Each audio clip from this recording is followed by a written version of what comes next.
делаем большие ифтары, больше 200 человек приходит к нам.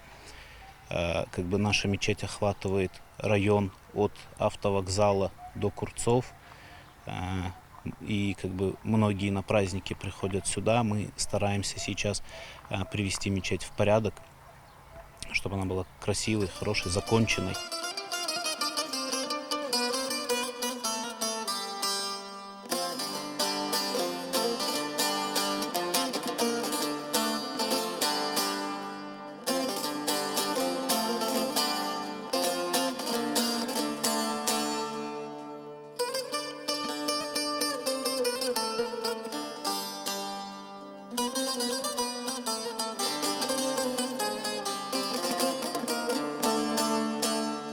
Сейчас у нас работы предстоят. Это благоустройство двора, обустройство парковки.